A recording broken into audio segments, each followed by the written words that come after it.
वफादार है उलमाए देवबंद, इस्लाम के गमखार है उलमाए देवबंद। अस्सलामु अलैकुम वरहमतुल्लाहि वबरकातुह।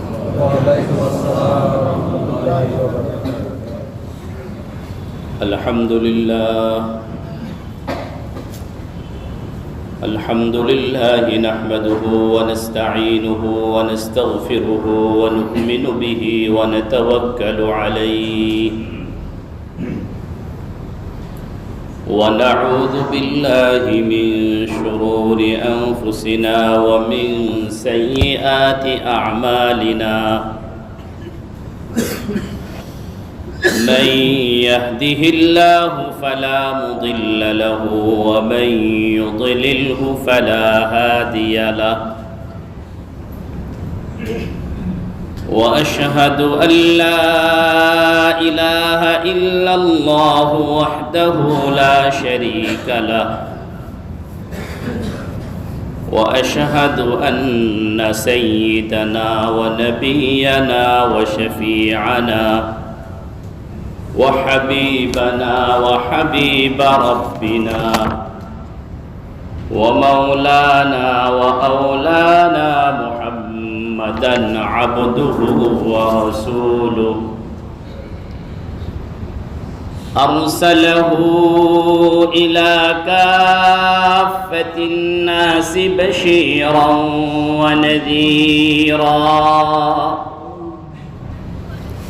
वदाइयन इलल्लाहि बिइज़निहि व सिराजम मुनीरा। अम्मा बअदु फ़अऊज़ु बिल्लाहि मिनश शैतानिर रजीम। बिस्मिल्लाहिर रहमानिर रहीम।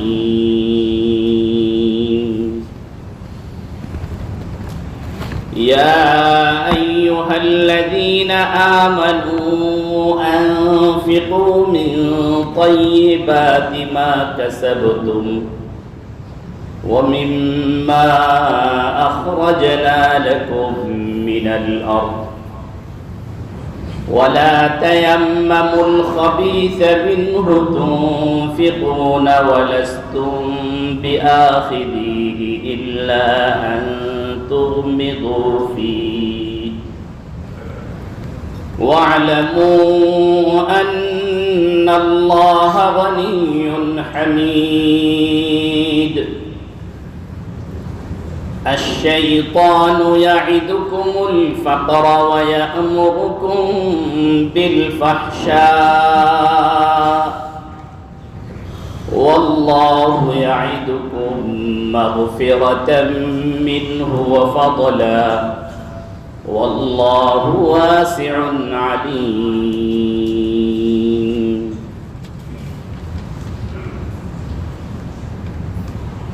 वक़ाल अन्नबिय्यु सल्लल्लाहु अलैहि वसल्लम इब्गूनी फ़ी दुअफ़ाइकुम फ़इन्नमा तुरज़क़ून व तुनसरून बिदुअफ़ाइकुम। वक़ाल अन्नबिय्यु सल्लल्लाहु अलैहि वसल्लम मन सर्रहु अन यबसुत लहु फ़ी रिज़्क़िही व अन युनसअ लहु फ़ी अज़रिही फ़ल्यसिल रहिमहु औ कमा क़ाल अलैहिस्सलातु वस्सलाम। सदक़ल्लाहु मौलानल अज़ीम व सदक़ रसूलुहुन नबियुल करीम व नहनु अला ज़ालिक लमिनश शाकिरीन वल्हम्दुलिल्लाहि रब्बिल आलमीन। शुक्र रहमतुल लिल आलमीन शाने কয়েক মর্তবা দরুদ ইব্রাহিমী পড়ি। আল্লাহুম্মা সাল্লি আলা মুহাম্মাদিন ওয়া আলা আলি মুহাম্মাদ কামা সাল্লাইতা আলা إبراهيم وعلى آل إبراهيم إنك حميد مجيد اللهم بارك على محمد وعلى آل محمد كما باركت على إبراهيم وعلى آل إبراهيم إنك حميد مجيد اللهم صل وسلم وبارك عليه الحمد لله ثم الحمد لله আল্লাহ রব্বুল আলামিনের দরবারে অসংখ্য অগণিত শুকরিয়া জ্ঞাপন করছি যে রব দয়া পরবশ হয়ে আমাদেরকে তার হুকুম পালন করার জন্য কবুল করেছেন, সমাজের অগণিত মানুষের মধ্য থেকে বাছাই করে আমাদেরকে মসজিদে সমবেত হওয়ার তৌফিক দিয়েছেন। জুমআ পূর্ববর্তী কিছু দ্বীনি কথা শোনার জন্য আল্লাহ পাক রব্বুল আলামিন আমাদেরকে কবুল করেছেন, এই জন্য শুকরিয়া আদায় করি বলে আলহামদুলিল্লাহ। লক্ষ কোটি দরুদ ও সালাত ও সালামের হাদিয়া পেশ করছি প্যারা নবী সৈয়দুল মুরসালিন সৈয়দুল কাউনাইন ওয়াস সাকালাইন নবী আখিরুজ জামান নবী মুহাম্মদুর রাসূলুল্লাহ সাল্লাল্লাহু আলাইহি ওয়াসাল্লামের উদ্দেশ্যে। সম্মানিত দিনদার পরহেজগার মুসল্লি ভাইরা, আল্লাহ রাব্বুল আলামিন মানব জাতিকে সৃষ্টি করেছেন আল্লাহ রাব্বুল আলামিনের ইবাদতের জন্য। মানুষ যাতে ইবাদতে তার জীবন ব্যয় করতে পারে, আল্লাহ রাব্বুল আলামিন যে উদ্দেশ্যে মানুষকে সৃষ্টি করেছেন, সৃষ্টির উদ্দেশ্য যাতে যথাযথভাবে বাস্তবায়ন করে, এই জন্য আল্লাহ রাব্বুল আলামিন মানুষের জন্য দুনিয়ার জীবনটাকে ইবাদতের উপযুক্ত রূপে সৃষ্টি করেছেন। দুনিয়ার জীবনটাকে ইবাদত উপযোগী করে আল্লাহ পাক রব্বুল আলামিন মানুষকে দিয়েছেন। মানুষ আল্লাহ রব্বুল আলামিনের ইবাদত থেকে দূরে সরে যায়, গাফেল হয়ে যায়। এর যতগুলো কারণ আছে, এর মধ্যে বড় একটি কারণ হলো রিজিক, খাদ্য, ক্ষুধা, চাহিদা, অর্থের লোভ, লালসা। আপনি যদি চোখ বন্ধ করে তাকান তাহলে দেখবেন পৃথিবীর যতগুলো মামলা, যতগুলো হামলা, পৃথিবীর যতগুলো ঝগড়া, যতগুলো ফেসাদ, যতগুলো বিতণ্ডা, যতগুলো কথা কাটাকাটি, সব কিছুর পিছনে অর্থের লোভ জড়িয়ে আছে। মানুষ এই অর্থের কারণে, এই সম্পদের মোহে পড়ে আল্লাহ রাব্বুল আলামিনের হুকুমের, আল্লাহ রাব্বুল আলামিনের বিধানের লঙ্ঘন করে, হুকুমকে ভায়োলেট করে, শরীয়ত বিরোধী কাজে লিপ্ত হয়। অথচ আল্লাহ রাব্বুল আলামিন মানুষকে এবং দুনিয়ার এই পরিবেশকে ইবাদত বান্ধব করে সৃষ্টি করেছেন। যেই বড় সমস্যার কারণে মানুষ ইবাদত থেকে বঞ্চিত থাকে, ইবাদত থেকে গাফেল থাকে, আল্লাহ রাব্বুল আলামিন সেই বড় কারণটার জিম্মাদারি নিজের হাতে নিয়েছেন। নিজের হাতে আল্লাহ রাব্বুল আলামিন এমনভাবে নিয়েছেন, আল্লাহ রাব্বুল আলামিন এক হাদিসে কুদসিতে বলেন, ও বান্দা, মান আওসালা ইলাইকাল গিযাআ ওয়া আনতা জানিনুন ফি বাতনি উম্মিকা, ও বান্দা, তুমি আজকে রিজিকের জন্য হন্য হয়ে ঘুরছো, আমার হুকুমগুলোকে দুপায়ে মানিয়ে চলছো, হালাল হারামের তাওয়াক্কা করছো না, শুধু অর্থ সম্পদ জমা করার পিছনেই তুমি ছুটছ। তুমি ভাবছো তুমি যদি এভাবে না ছোটো তাহলে তুমি না খেয়ে মারা যাবে, তোমার পরিবার পরিজন না খেয়ে মারা যাবে, তুমি করার কাঙ্গাল হয়ে যাবে। এমন একটা ভাবনা থেকে তুমি যে ছুটছো, একটুখানি তোমার পিছনের দিকে তাকাও, একটুখানি তুমি তোমার পিছনের দিকে তাকাও। তুমি তোমার মায়ের পেটে তোমার যখন রূহ আসলো, শরীর তৈরি হয়ে গেল, তোমার পেটে খিদার চাহিদা তৈরি হলো, বলো তো দেখি তোমার মায়ের ওই অন্ধকার পেটের প্রকোষ্ঠে কে তোমার কাছে খাবারটা পৌঁছিয়েছে? বলেন দেখি কে পৌঁছিয়েছে? শুধুই আল্লাহ, শুধুমাত্র আল্লাহ, শুধুমাত্র আল্লাহ। আল্লাহ বলেন মান আওসালা ইলাইকাল গিযা ওয়া আনতা জানিনুন ফি বাতনি উম্মিকা, তুমি তোমার মায়ের পেটে যখন ছিলে তখন কে তোমার কাছে খাবার পৌঁছাইলো? কে তোমার কাছে খাবার পৌঁছাইলো? যে আল্লাহ তোমাকে তোমার মায়ের পেটে খাওয়াতে পারেন, সে আল্লাহকে তুমি বড় হওয়ার পরে, তুমি কর্মক্ষম হওয়ার পরে খাওয়াতে পারবেন না, এমনটা তুমি কিভাবে মনে করলে? বলে তুমি পৃথিবীতে আসবে, একটুখানি পিছনের দিকে তাকান, প্রত্যেকে পিছনের দিকে তাকায়। তুমি পৃথিবীতে আসবে, তোমার আসার আগেই আমি তোমার জন্য পৃথিবীর শ্রেষ্ঠ খাবারটাকে মজুদ করে রেখে দিয়েছি। পৃথিবীর শ্রেষ্ঠ খাবার তোমার জন্য মজুদ করে রেখে দিয়েছি, যেই খাবারের বিকল্প আজ পর্যন্ত পৃথিবীর কোনো বিজ্ঞান আবিষ্কার করতে পারে। বিজ্ঞান এই কথা স্বীকার করতে বাধ্য হয়েছে, মায়ের দুধের কোনো বিকল্প নেই। আমি তোমার জন্য ওই খাবারটাকে রেডি করে রাখলাম, তোমার জন্মের আগেই তো আমি ওই ফ্লাক্সে গরম করে রেখেছি। বারিদান ফিস সাইফি ওয়া হারান ফিস শিতাই, গরমকালে নাতিশীতোষ্ণ, শীতকালেও নাতিশীতোষ্ণ। শীতে ঠান্ডায় জমে যায় না যাতে তোমার কষ্ট হবে, গরমে খুব গরম থাকে না তোমার যাতে কষ্ট না হয়।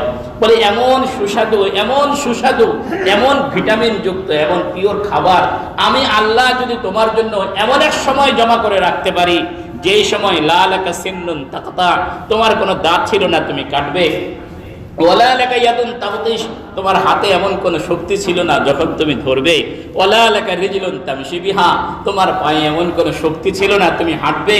বলে তোমার একটাই ভাষা ছিল, শুধুমাত্র তুমি কাঁদতে জানতে, খিদা লাগলেও কাঁদতে, ব্যথা পেলেও কাঁদতে, পেশাব করে দিলেও কাঁদতে, তোমার একটা ভাষাই ছিল। তোমার এই কোন কাঁদা দ্বারা তুমি ব্যথা পাচ্ছ, এটা তোমার মায়ের অন্তরে বুঝিয়ে দিয়েছি, আমি আল্লাহ বুঝিয়ে দিয়েছি। কোন ব্যথায় তুমি, কোন কাঁদার কারণে তুমি ব্যথা থেকে কাঁদছো, কোনটা খিদার কারণে কাঁদছো, কোনটা তুমি অশান্তিতে ভোগ করার কারণে কাঁদছো, বলে এটা বোঝার মতো ক্ষমতা আমি আল্লাহ তো তোমার মায়ের অন্তরে দিয়ে দিয়েছি।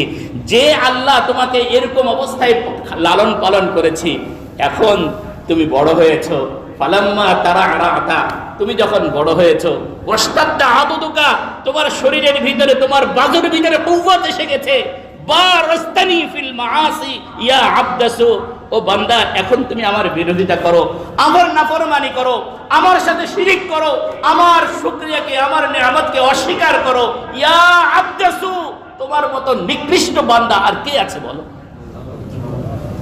বলে আমাদের প্রত্যেকের জীবনের ইতিহাস কি এটা নয়? বুঝেন নাই? বলেন আমার জীবনটা কি এই পর্যায়টা অতিক্রম করে আসেনি?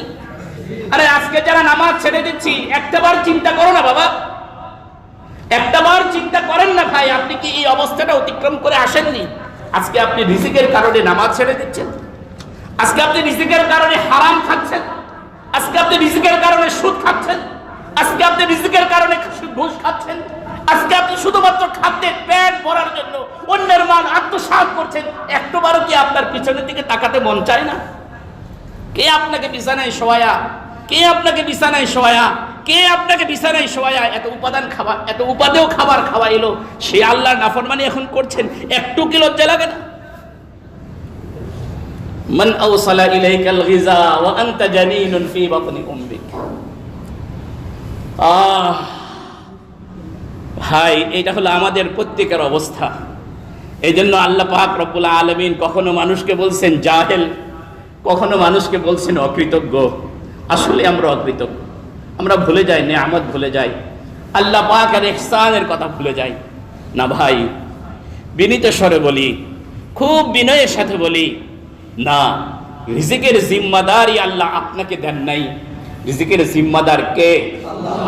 আপনার জন্য যতটুকু আল্লাহ পাক বাজেট করেছেন, আপনার জন্য যতটুকু আল্লাহ পাক বাজেট করেছেন, এর এক দানাও মিস হবে না, এর এক দানাও মিস হবে না, এক দানাও মিস হবে না। যেটা আপনার বাজেটে নাই, হাজারো চেষ্টা করে সেটা আপনি পাবেন না, হাজারো চেষ্টা করে পাবেন না, পাবেন না। আল্লামা হারিস মুহাসিবি রাহিমাহুল্লাহ তাআলা বলেন, যে ব্যক্তি এই ইয়াকিন তৈরি হলো, এই বিশ্বাস তৈরি হলো যে আমার মাওলা আমার জন্য যে রিজিক বাজেট করেছেন এটা আমাকে বাদ দিয়ে কারো কাছে যাবে না, এই বিশ্বাস যার তৈরি হয়েছে, বলে দুনিয়ার সমস্ত পেরেশানি তার চলে গেছে। বলেন না সুবহানাল্লাহ। বলে দুনিয়ার সমস্ত পেরেশানি তার চলে গেছে। এই ইয়াকিন যার দিলের ভিতরে জমে গেছে যে আমার মুকদ্দারে, আমার তাকদীরে, আমার ভাগ্যে আল্লাহ পাক রব্বুল আলামিন যেটা লিখে রেখেছেন এটা কোনো না কোনো ভাবে আমার কাছে আসবে, আসবে, আসবে, এটা মিস হবে না। আল্লাহ পাকের ফয়সালা রদবদল হবে না। বলে আমি চেষ্টা করি না করি, আমি শুয়ে থাকি, বসে থাকি, যেভাবেই থাকি না কেন, আসবে আমার কাছে। এই বিশ্বাসটুকু যদি কারো দিলে জমে যায়, বলে ওই ব্যক্তির দুনিয়ার সমস্ত পেরেশানি চলে যায়। আল্লাহ রাব্বুল আলামিন আমাদেরকে এই ইয়াকিন, আল্লাহ আমাদের রাজ্জাক, আল্লাহই রিজিক দাতা, এই বিশ্বাসটুকু, এই বিশ্বাসটুকু আমাদের দিলে জমানোর তৌফিক দান করেন।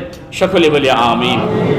এই রিজিক যা মুকদ্দারে আছে সেটা তো আসবেই, সাথে সাথে আল্লাহ রাব্বুল আলামিন আমাদের জন্য কিছু আমল বলে দিয়েছেন, যে আমলগুলো সম্পাদনের মাধ্যমে আমরা আমাদের রিজিকের মধ্যে বৃদ্ধি ঘটাতে পারি, অভাব অনটন থেকে বাঁচতে পারি। আল্লাহ রাব্বুল আলামিন বান্দার কাছ থেকে এই আমলগুলো চান, বান্দা এই আমলগুলো করবে, এটা আল্লাহ রাব্বুল আলামিন বান্দার কাছ থেকে কামনা করেন। যে আমলগুলোর কারণে আল্লাহ রাব্বুল আলামিন বান্দার রিজিকের মধ্যে বরকত দান করেন, এই আমলগুলোর মধ্যে একটা হলো পরিবারের দুর্বলের উপরে খরচ করা। কি বললাম? পরিবারের ভিতরে যিনি দুর্বল উনার জন্য খরচ করা।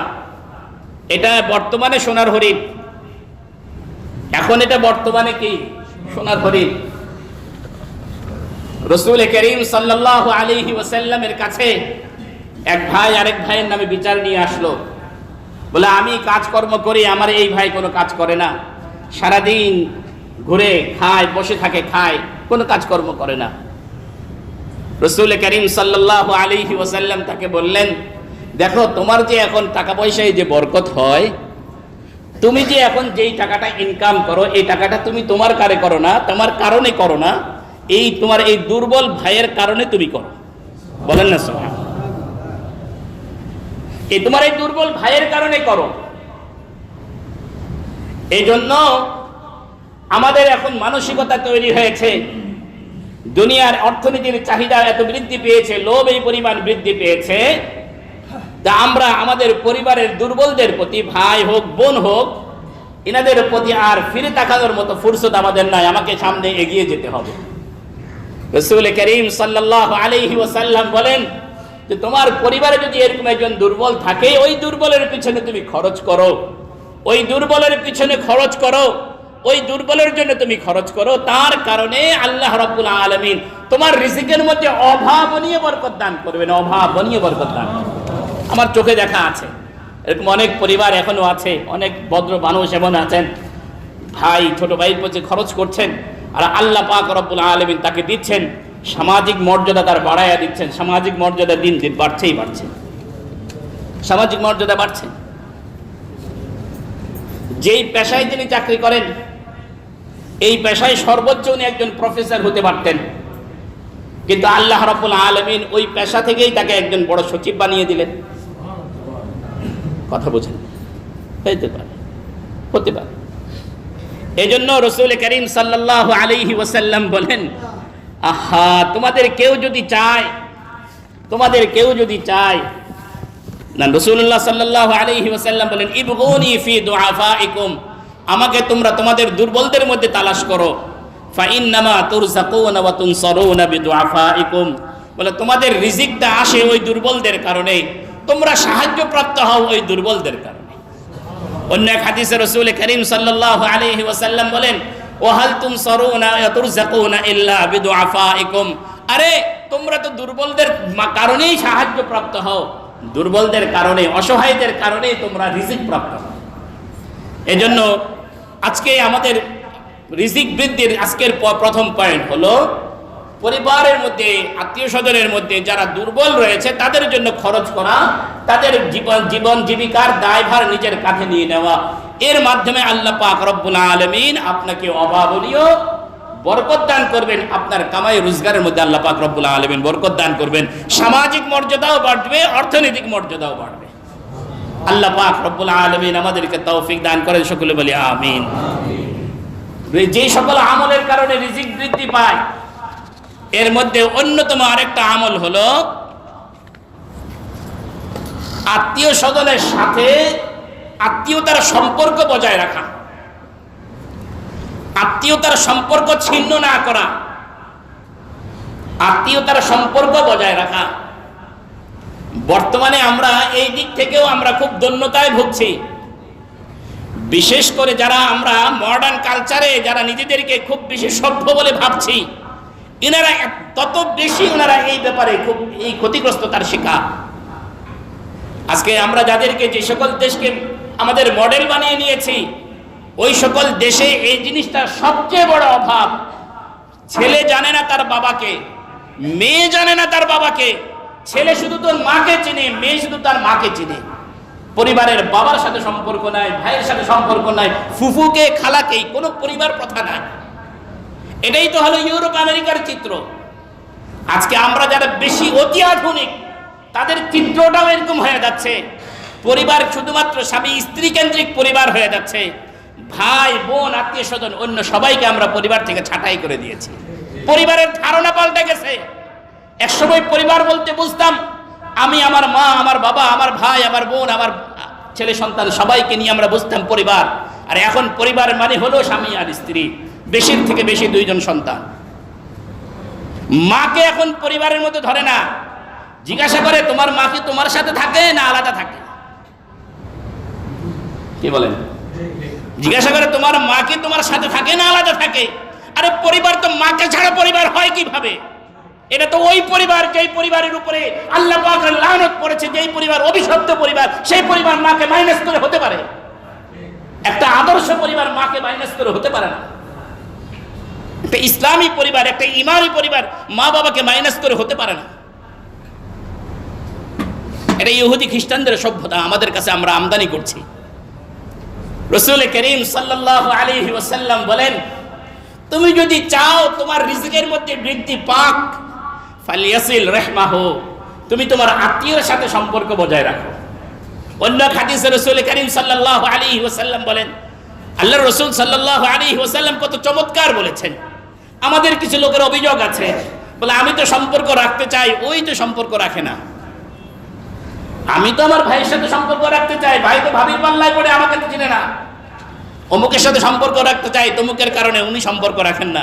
নবীজি বলেন, সিলমান কাতাআকা, ওই আত্মীয়র সাথে তুমি সম্পর্ক বজায় রাখো যে তোমার থেকে দূরে চলে গেছে। সিলমান কাতাআকা, যে তোমার সাথে সম্পর্ক ছিন্ন করেছে, তুমি তাকে কি করো? তার সাথে সম্পর্ক বজায় রাখো। ওয়াফু আম্মান যালামাকা, যে তোমার উপরে জুলুম করেছে তাকে তুমি ক্ষমা করে দাও। এই জন্য রাসূল করিম সাল্লাল্লাহু আলাইহি ওয়াসাল্লাম বলেন, মান ইয়াসাররাহু আন ইয়াবসুতা লাহু ফি রিজকিহি, যে ব্যক্তি চায় তার রিজিকের মধ্যে প্রবৃদ্ধি আসুক, তার রিজিকের ভিতরে প্রশস্ততা আসুক, আন ইউনসা লাহু ফি আসারিহি, বলে তার মৃত্যুর পরেও তার প্রশংসা বাকি থাকুক, দীর্ঘদিন সে জীবিত থাকুক, এটা যদি সে চায়, ফালিয়াসিল রাহিমাহু, সে যেন তার আত্মীয়তার সাথে সম্পর্ক বজায় রাখে। কি বলেন? আত্মীয়তার সাথে সম্পর্ক বজায় রাখবো তো নাকি? ইনশাআল্লাহ। আল্লাহ আমাদেরকে তৌফিক দান করেন, সকলে বলি আমিন।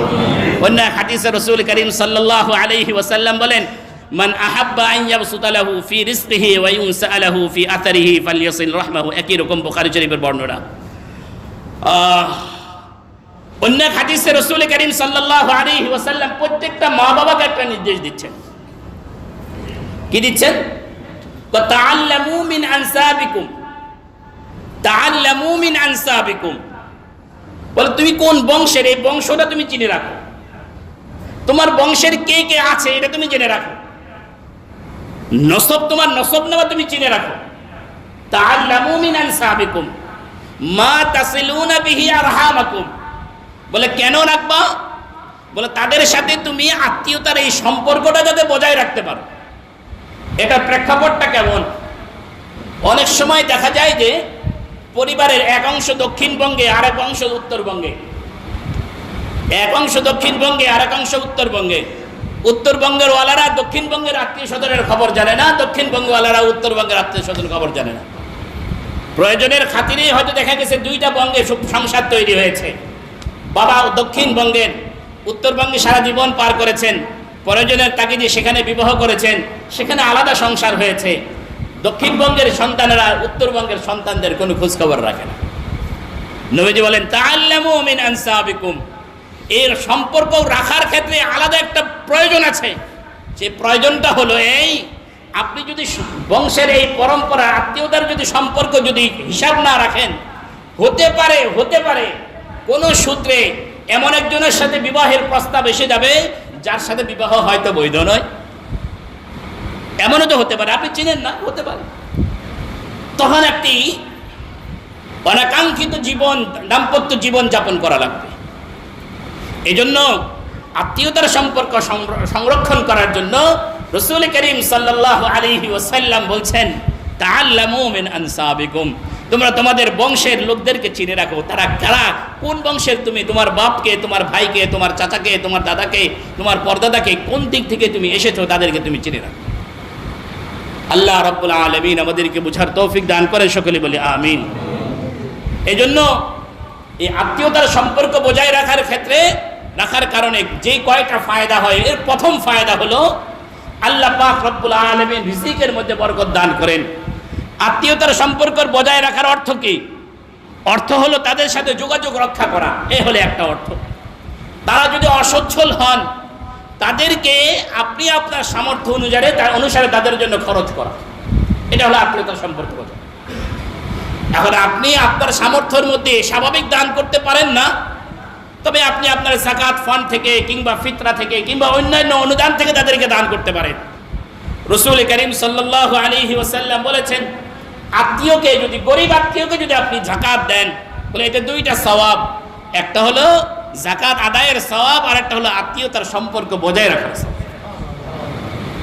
আজকে একটা কথা প্রাসঙ্গিক বলতেই হয়, আমরা অনেকের মধ্যেই নাম ফুটানোর একটা মানসিকতা আছে। এই জন্য নিজের গরিব আত্মীয় স্বজনদেরকে না দিয়ে এমন জায়গায় আমরা দেওয়ার চেষ্টা করি যেখানে দিলে নাম ফুটবে। এই দানে কোনো সওয়াব নাই। এরকম দানকারী ব্যক্তিকে কিয়ামতের ময়দানে উঠানো হবে, জিজ্ঞাসা করবেন আল্লাহ তোমাকে তো আমি সম্পদ দিয়েছিলাম, কি করেছো? ও ব্যক্তি বলবে আল্লাহ আমি তো আপনার রাস্তায় দান করেছি। বলে মিথ্যা কথা, তুমি তো আমার জন্য দান করো নাই, তুমি দান করেছো, তোমাকে দাতা হাতেম তাই বলবে, তুমি অনেক দানশীল, এ কথা তোমাকে বলবে, এ কারণে দিয়েছো, তোমার সেটা বলা হয়ে গেছে, আজকে জাহান্নাম ছাড়া আমার কাছে আর তোমার জন্য কিছু নেই। বলেন না নাউযুবিল্লাহ। আরেকটা দানের ক্ষেত্রে মনে রাখেন, যাকাত কিছু ফরজ দান আছে আমাদের, যেগুলো নির্দিষ্ট খাতে দিতে হয়, খাত ভুল হলে আদায় হয় না। কথার কথা, যাকাত দিতে হবে দরিদ্র ব্যক্তিকে। তা আপনি একজন ফকির যে আপনার কাছে হাত পাততে আসছে, সে আসলে দরিদ্র নয়, হাত পাতাটা তার পেশা, হাত পাতাটা তার কি পেশা। এরকম দরিদ্র ব্যক্তিকে দিলে তো আপনার তো যাকাত আদায় হবে না। এই জন্য যাকাত আদায় করা আপনার জিম্মাদারি, এমন ব্যক্তিকে দিবেন যে উপযুক্ত। সমস্ত ভিক্ষুকই কিন্তু দরিদ্র নয়, সব ভিক্ষুক কিন্তু দরিদ্র নয়। কিছু ভিক্ষুক আছে যার ভিক্ষা করাই যার পেশা, এগুলোকে যাচাই বাছাই করে দেওয়া দরকার। আল্লাহ আমাদেরকে তৌফিক দান করেন, সকলে বলি আমিন। যদি এরকম কোনো ব্যবস্থাপনা থাকে যেখানে দিলে আপনি আপনার জিম্মাদারি থেকে মুক্ত হয়ে যাবেন, অন্যজনকে জিম্মাদার বানিয়ে দিবেন, সেক্ষেত্রেও আপনি দিতে পারেন। আমাদের দুস্থ কল্যাণ থেকেও আমাকে বলা হয়েছে, আবেদন করা হয়েছে আপনাদের কাছে আবেদন রাখার জন্য, আমাদের যে একটা দুস্থ কল্যাণ রয়েছে আপনাদের, এই দুস্থ কল্যাণ থেকেও যাচাই বাছাই করে দরিদ্রদেরকে দেওয়া হয়। এই ফান্ডটাকেও আপনারা চাইলে সমৃদ্ধ করতে পারেন। আল্লাহ পাক রব্বুল আলামিন আমাদেরকে তৌফিক দান করেন। যে কথা বলতেছিলাম যে দরিদ্র অসহায় আত্মীয় স্বজনের ভিতরে যারা রয়েছেন তাদেরকে দেওয়া, এর মাধ্যমে আত্মীয়তার সম্পর্ক বজায় রাখা। তা আত্মীয়তার সম্পর্ক বজায় রাখার প্রথম কথা হলো যোগাযোগ রক্ষা করা। দ্বিতীয় স্টেপ হলো যদি দরিদ্র হন, অসহায় হন, তাদের পাশে সাহায্যের হাত বাড়িয়ে দেওয়া, তাদের পাশে দাঁড়ানো। আল্লাহ পাক রব্বুল আলামিন আমাদেরকে তৌফিক দান করে, সকলে বলি আমিন। বলে এই আত্মীয় স্বজনের জন্য দান করার কারণে যে লাভটা হবে, এক নাম্বার হলো আপনার রিজিক বৃদ্ধি পাবে, দুই নাম্বার হলো আপনার হায়াত বৃদ্ধি পাবে। আপনার হায়াত বৃদ্ধি পাবে। মান সাররাহু আন ইয়ামুদ্দা লাহু ফি উমরিহি ওয়া ইউসাআ লাহু ফি রিজকিহি, যে ব্যক্তি চায় যে তার হায়াত বৃদ্ধি পাক, তার রিজিক বৃদ্ধি পাক, ওয়া ইউদফা আনহু মাইতাতাস সু, অপমৃত্যু থেকে বাঁচতে চাও। কি মৃত্যু? অপমৃত্যু। কোনটাকে বলে? রাস্তায় আপনি অ্যাক্সিডেন্ট হয়ে মরে গেলেন, লঞ্চ ডুবিতে মরে গেলেন, হঠাৎ করে ঘরের ভিতরে চতুর্পাশ থেকে আগুন লেগে গেল, আপনি বের হতে পারলেন। এরকম নিকৃষ্ট মৃত্যু, এই জাতীয় মৃত্যু থেকে যদি বাঁচতে চান তাহলে আত্মীয়তার সম্পর্ক বজায় রাখেন।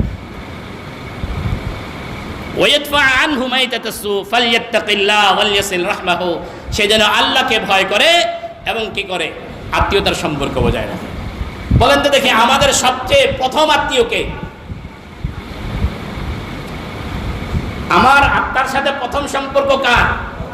মা বাবার। তা আত্মীয়তার সম্পর্ক বজায় রাখার ক্ষেত্রে সবার আগে স্থান কার? বলেন। মা বাবার। মা বাবার সাথে আত্মা বলতে যে জিনিসটা বোঝায়, এই আত্মার সাথে সম্পর্ক হলো মা বাবার। ব্যক্তির সাথে, আত্মা মানে আত্ম থেকে এসেছে, ব্যক্তির সাথে আপনার সাথে তার সবচেয়ে ঘনিষ্ঠতম সম্পর্ক তিনি হলে আপনার মা বাবা। যদি অন্য আত্মীয় স্বজনের সাথে যদি এই ব্যবহার করার কারণে যদি এই বরকত হয়, তাহলে মা বাবার সাথে এই সৌজন্য আচরণ করলে আপনার বরকত হবে না।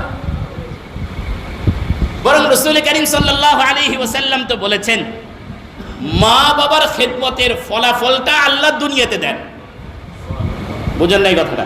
আপনি যদি আপনার মায়ের খেদমত করেন, মায়ের সেবা করেন, এর বিনিময়ে যেটা পাবেন আখিরাতে তো আল্লাহ রাখছেনই, দুনিয়াতে নগদ দান করেন। দুনিয়াতে নগদ যেটা দেন সেটার প্রথমটা হলো আপনার রিজিকের মধ্যে বরকত দিবেন, হায়াতের মধ্যে বরকত দিবেন, অপমৃত্যু থেকে হেফাজত করবেন। পক্ষান্তরে যদি মা বাবার মনে কষ্ট দেন, মা বাবার মনে যদি কষ্ট দেন, ভাই আবারও বলছি, কান খুলে শোনেন, মা বাবার মনে যদি কষ্ট দেন, আপনি তাহাজ্জুদ গুজার হতে পারেন, আপনি ইমাম হতে পারেন, আপনি খতিব হতে পারেন, আপনার সেজদা দিতে দিতে কপাল কালো হয়ে যেতে পারে, কিন্তু আপনার মা যদি আপনার প্রতি যদি অসন্তুষ্ট থাকে, কালিমা নসিব হবে না। বলেন না নাউযুবিল্লাহ? কালিমা নসিব হবে না। আজকে যারা মা বাবাকে ওল্ড হোমে রেখে আসতেছেন, আসার চিন্তা ভাবনা করছেন, স্ত্রীর কারণে মায়ের সাথে বদ আচরণ করছেন, তারা সাবধান হয়ে যান, ঈমান নিয়ে মরতে পারবেন না। বলেন না নাউযুবিল্লাহ? রাসূল করিম সাল্লাল্লাহু আলাইহি ওয়াসাল্লামের এক সাহাবী একদম মৃত্যু সন্ধিক্ষণে এসে উপস্থিত। মৃত্যুকালীন সময়ে দুইটা আমল করতে হয়। কোনো মানুষ যখন মারা যায়, যখন দেখছেন যে তার মৃত্যুর যন্ত্রণা চলছে, সেই সময় যারা আশেপাশে থাকে তাদের কয়টা আমল? দুইটা আমল। এক নম্বর আমল হলো সূরা ইয়াসিন তেলাওয়াত করা। রাসূল করিম সাল্লাল্লাহু আলাইহি ওয়াসাল্লাম বলেন, সূরা ইয়াসিন মৃত্যুর যন্ত্রণাকে লাঘব করে দেয়। এই এক নম্বর আমল। দুই নম্বর আমল হলো কালিমার তালকিন দেওয়া। কালিমার তালকিন মানে হলো আপনি তাকে এই কথা বলবেন না, লা ইলাহা ইল্লাল্লাহ পড়েন, কালিমা পড়েন, এই কথা বলবেন না, বরং পাশে যারা আছে তারা সবাই জোরে জোরে কালিমা লা ইলাহা ইল্লাল্লাহ মুহাম্মাদুর রাসূলুল্লাহ এটা পড়তে থাকা। আপনার আওয়াজ শুনে তিনি যদি পড়ে ফেলেন তাহলে সৌভাগ্যবান। কিন্তু তাকে এই কথা বলা যাবে না, কালিমা পড়েন, এ কথা বলা যাবে না।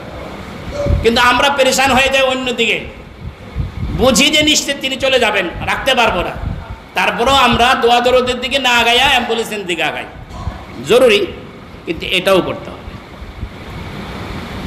আল্লাহ, তো কথা বলতেছিলাম যে একজন মানুষ যখন মৃত্যুর পথের যাত্রী হয়ে যায়, তখন সেই মুহূর্তে তার জন্য ইসলামের পক্ষ থেকে এই আমল হলো কি করা? তার সূরা ইয়াসিন এবং কি করা? কালিমা তালকিন দেওয়া। তো আল্লাহর রাসূলের ওই সাহাবী মৃত্যুর যন্ত্রণা চলছে, সবাই কালিমার তালকিন দিচ্ছে, কিন্তু ওই সাহাবী কালিমা পড়তে পারছেন না। ওনার জবান থেকে কালিমা আসতেছে না। রাসূল করিম সাল্লাল্লাহু আলাইহি ওয়াসাল্লামকে খবর দেয়া হলো। নবীজি আসলেন, নবীজি এসে তার চেহারায় মৃত্যুর আলামত দেখলেন। নবীজি কালিমার তালকিন দিলেন, ওই সাহাবী পড়তে পারেন না, ওনার জবান থেকে কালিমা বের হয় না। ও ভাই, আল্লাহর রাসূল শিওরে দাঁড়ানো, বুঝেন বুঝেন, আল্লাহর রাসূল দাঁড়ানো, আমার মতো 1.5 টাকার মৌলবী নয়। আল্লাহর রাসূল স্বয়ং দাঁড়ানো, কালিমা বের হয় না জবান থেকে। নবীজি তার ডাক দিলেন, বলেন ব্যাপার কি, ওর কালিমা বের হচ্ছে না কেন? তার মাকে ডাক দিলেন, বলে আপনার সন্তান সম্পর্কে একটু জানতে চাই। বলে আমার সন্তান তো আলহামদুলিল্লাহ অনেক ভালো, অনেক নেক আমল করতো, কখনো তার তাহাজ্জুদ ছুটতো না, আওয়াবিন ছুটতো না, ইশরাক ছুটতো না, সে রোজা রাখতো, নিয়মিত নামাজ পড়তো, সব আমলিত করতো। নবীজি বললেন এত ভালো মানুষ, তারপরে কেন কালিমা পড়তে পারছে না? নবীজি বললেন আপনার উপরে, আপনি কি তার উপরে মনে অসন্তুষ্ট আছেন? বলে হ্যাঁ একটু অসন্তুষ্ট আছে। বলে হ্যাঁ আমি একটু অসন্তুষ্ট আছি। নবীজি বললেন তাকে মাফ করে দেন। বলে না, আমার মনে যে ব্যথা সে দিয়েছে সেটা এভাবে মাফ করতে পারি না। নবীজি বললেন তাকে মাফ করে দেন। মা বললেন না, আমি তাকে মাফ করতে পারি না, আমার মনের ব্যথাটা অনেক গভীর, এত সহজে মাপ আসবে না। নবীজি বললেন ঠিক আছে, আপনাকে মাফ করতে হবে না।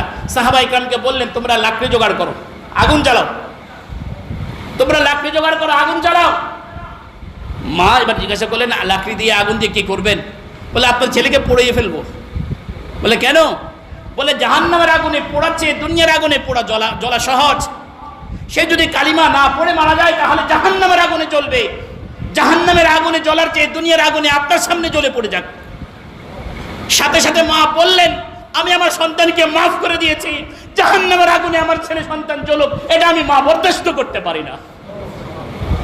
মা যখন এই কথা বলছেন সাথে সাথে ছেলের জবান থেকে কালিমা উচ্চারিত হয়েছে, কালিমা বের হয়েছে, আর কালিমা পড়তে পড়তে সে ইন্তেকাল করেছে।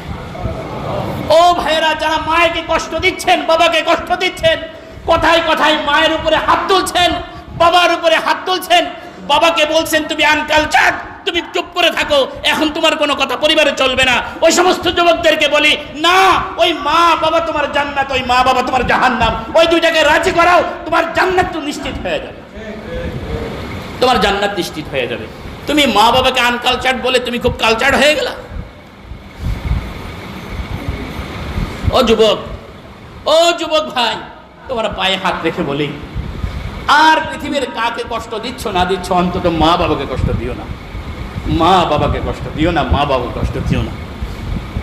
আল্লাহ আমাদেরকে বুঝার তৌফিক দান করেন, সকলে বলি আমিন।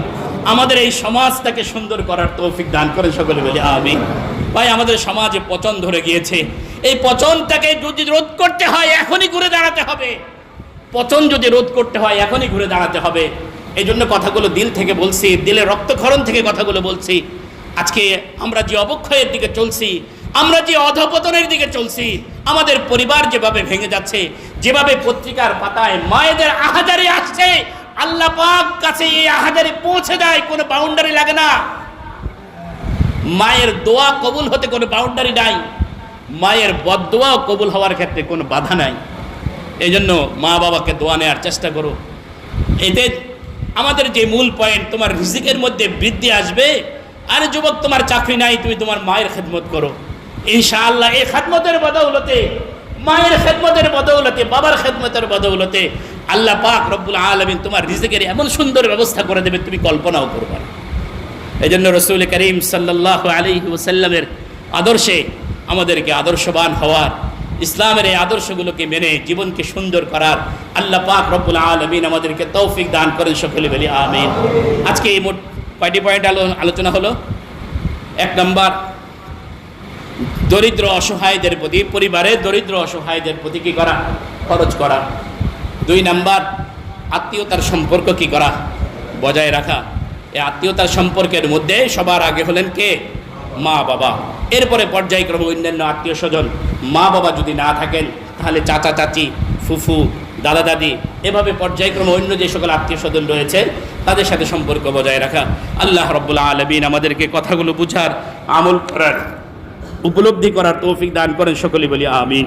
কামলিওয়ালা তুমি মদিনাওয়ালা, ও গো কামলিওয়ালা তুমি মদিনাওয়ালা, ও গো কামলিওয়ালা।